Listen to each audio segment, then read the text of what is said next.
masih didominasi oleh generasi tua. Berdasarkan hasil survei LIPI, menyatakan bahwa hampir tidak ada anak petani yang ingin menjadi petani. Sekitar 4% pemuda usia 15-35 tahun ada yang ingin menjadi petani. Tapi sayangnya, sisanya lebih tergeser ke arah industrialisasi. Lebih rumitnya lagi, ternyata jumlah petani saat ini sekitar 65% didominasi oleh petani dengan usia di atas 45 tahun. Hal ini menandakan bahwa okupasi petani ke sektor di luar pertanian lebih tinggi daripada keinginan anak muda untuk menjadi petani. Di Indonesia, dari segi luasan lahan, ada sekitar 22 juta petani yang memiliki luasan lahan di bawah 2 hektar. Dan ada sekitar 5 juta petani yang memiliki luasan lahan di bawah 0,5 hektar.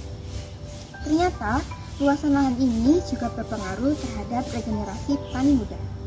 Banyak pemuda yang tidak ingin mengambil risiko di bidang pertanian karena terbayangi oleh tergerusnya lahan pertanian akibat alih fungsi lahan.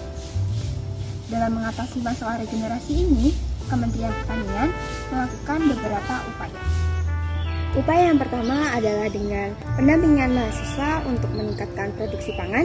Upaya yang kedua adalah dengan penumbuhan wirausaha muda pertanian. Upaya yang ketiga adalah dengan memaksimalkan SMKPP dan mentransformasikan STPP menjadi Politeknik Pembangunan Pertanian. Dan upaya yang terakhir adalah Balai Pelaksanaan Penyuluhan Pertanian dan Kehutanan dan Balai Penyuluhan Pertanian di masing-masing kecamatan haruslah menggalakkan regenerasi petani dengan mengajak para pemuda untuk terjun di dunia pertanian.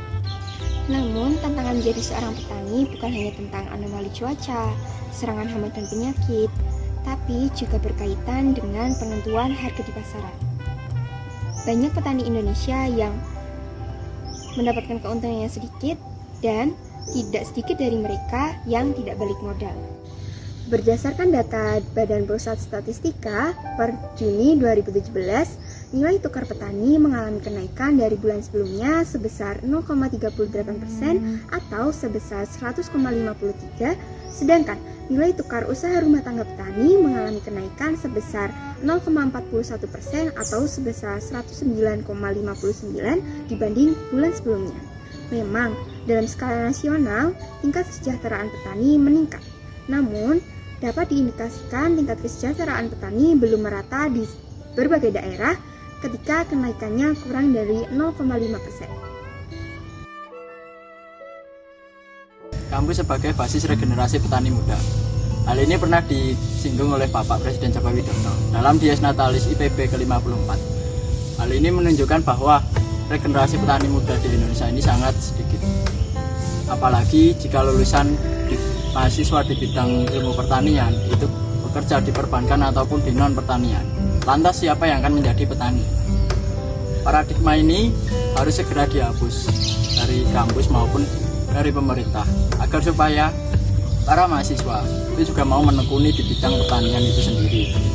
Apalagi di zaman sekarang banyak sekali di bidang pertanian itu tidak hanya menggunakan media tanah, melainkan dengan hidroponik dan aeroponik dan lain-lain. Kampus diharapkan menjadi lokomotif perubahan paradigma bahwa sektor pertanian merupakan sektor yang menjanjikan jika dikelola dengan benar dan memperhatikan kaidah agrobisnis dengan tepat. Sektor pertanian tidak hanya melulu tentang budidaya tanaman, melainkan tentang pratanam hingga pasca panen. Dengan manajemen yang tepat dapat membawa paradigma yang baru untuk membawa generasi milenial tertarik akan bidang pertanian. Kampus juga diharapkan memunculkan inovasi-inovasi baru. Dengan riset-riset dan teknologinya, diharapkan dapat memunculkan teknologi-teknologi pertanian yang berkelanjutan, sehingga dapat diterapkan pada masyarakat secara langsung. Bagi kalangan anak muda, pertanian tidak hanya melulu tentang bercocok tanam di sawah. Di era sekarang, banyak sekali bidang pertanian yang memanfaatkan hidroponik maupun aeroponik. Teknologi-teknologi seperti inilah yang perlu disosialisasikan kepada anak-anak muda supaya mereka tertarik pada bidang pertanian. Dengan kata lain, krisis petani muda di Indonesia merupakan satu dari sekian banyak permasalahan pertanian di Indonesia.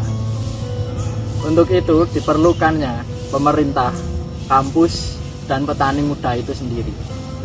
Dengan tidak adanya integrasi dari 3 sektor tersebut, jangan berharap jika krisis regenerasi petani muda di Indonesia akan terselesaikan. Pendek kata, krisis regenerasi petani muda di Indonesia merupakan satu dari sekian banyak permasalahan pertanian di Indonesia. Untuk itulah diperlukannya adanya pemerintah, kampus, dan petani muda itu sendiri untuk mendeskonstruksikan paradigma baru ini. Dengan tidak adanya integritas dari 3 bidang tersebut, jangan harap untuk pertanian muda di Indonesia itu akan terselesaikan permasalahannya. Bahkan dapat berdampak lebih buruk lagi jika permasalahan pertanian muda di Indonesia ini tidak segera terselesaikan. Bahkan Indonesia dapat menjadi consumer country dalam memenuhi kebutuhan pangan negaranya itu sendiri. Itulah ironis yang akan terjadi.